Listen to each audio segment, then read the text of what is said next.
descended on Jeanette and Hutton as we round out our two-a-day segments here. Coming down the stretch, Adam Ciereszewski here with Nick McWilliams. I did that backwards, just try to keep them on their toes. You know, great to be here in Jeanette and always great to get the insights of what these teams are doing in the offseason. I think there are very few teams out there who maybe feel that they have some unfinished business as much as the Braves, obviously bowing out in the regional championship. They wanted that game bad, just got that really tough draw. Everyone seems to be focused here early on. Yeah, absolutely. They seem extremely focused from the little bit that we've seen so far of practice. And you're right, Nick. I mean, Steubenville is a daunting task. It's a daunting task for any area team that goes down or plays them at some point throughout the season. You know, the Braves had a very successful year last year. And, Coach Lancaster, with the amount of skill position players that he has coming back, I'm sure the excitement is probably through the roof down here in Jeanette right now. Well, the skill positions are back, but anyone who follows Indian Valley football knows a lot of change is going to be on that offensive line and some on the defensive line as well. So we'll definitely have to talk to Coach and see maybe where they're sitting with that. So coming up right now, we will go ahead and talk with head coach Matt Lancaster for your two-a-day segment for the Indian Valley Braves. Welcome back into Big Z Sports' two-a-days coverage all off-season long as we head up to the kickoff of the high school football season this year. Very excited to be able to bring you this coverage. Now joining us from Jeanette and Hutton, Indian Valley head coach Matt Lancaster. Coach, great to have you on here. I know you guys are very excited about starting a new year, especially after another great season. Yeah, we're always excited this time of year, get ready to get back on the field on Friday nights. Now, Coach, run me through a little bit. Last year, 10-4, you ultimately round out the season. Regional finals got a tough draw that you guys ultimately bowed out, but a lot of success that led you up to that point in the tournament. Yeah, and a lot of people don't realize all the adversity we had to overcome to get there, too. You know, when you lose your starting quarterback, who started all 10 games in Week 10, and to have to go in the playoffs without that guy and have a wide receiver step in and take over the role, as well as some other guys. We lost Tandy McComb with a broken collarbone in Week 9, and a lot of guys battled through injuries. So to overcome that adversity to make it to the regional championship game, I was really proud of the kids.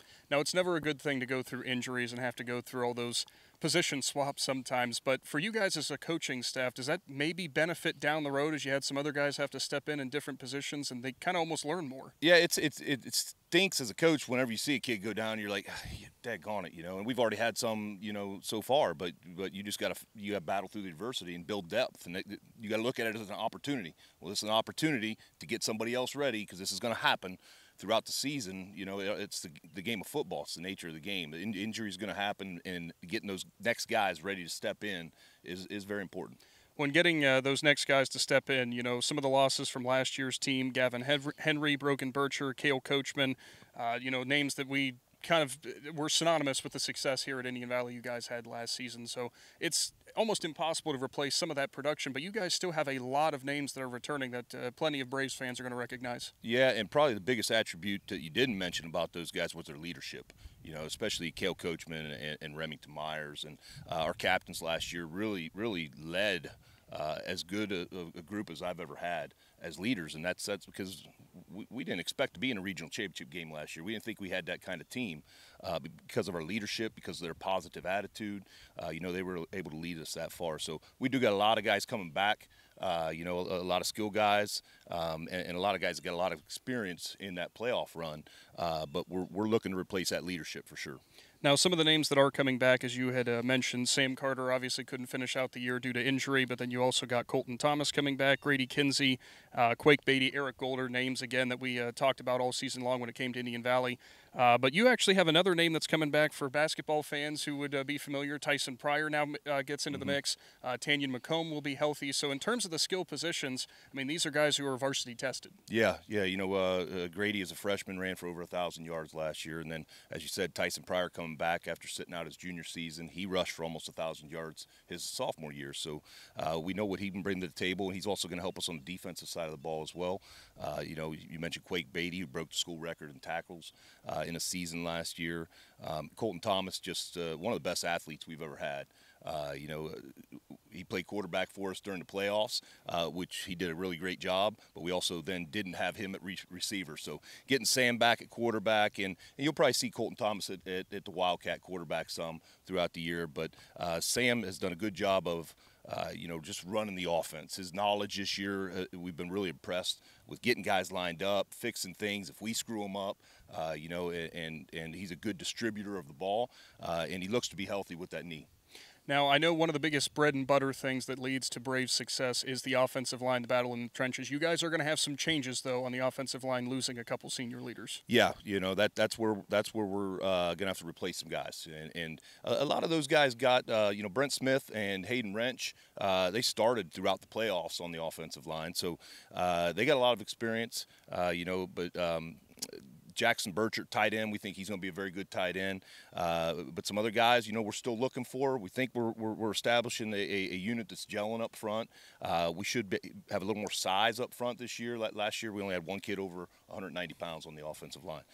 We should have a little bit more size, and we're still trying to develop some depth with that offensive line. But you're right, that's where most of all our skills back.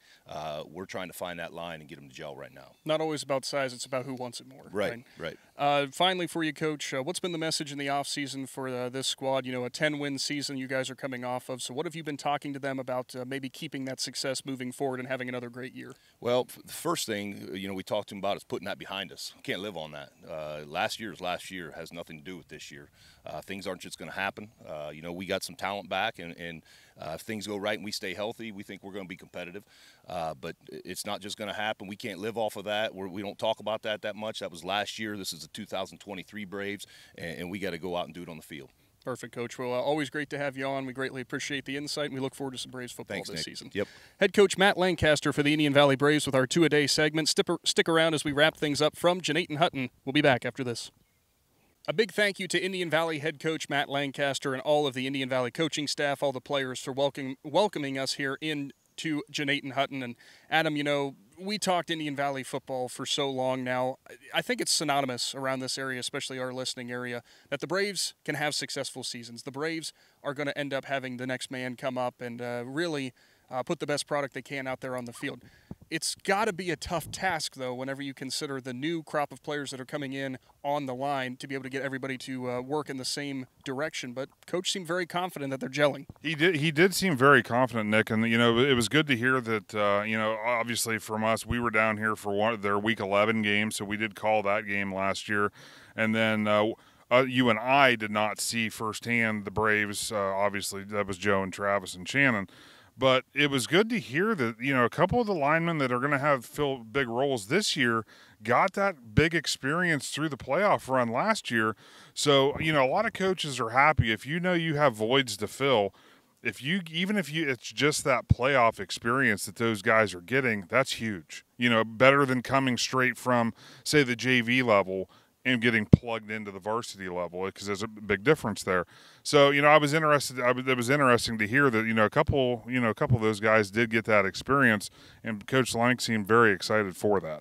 Thank you so much for tuning in to another two-a-day segment. Of course, as we mentioned, a big thank you to Indian Valley and all the local schools that have welcomed us in as we talk about their off-season. Moving forward, of course, find Big Z Sports on social media, our YouTube pages. You can stay up to date with what the Braves are doing and all of our area teams. For Adam Ciereszewski, I'm Nick McWilliams.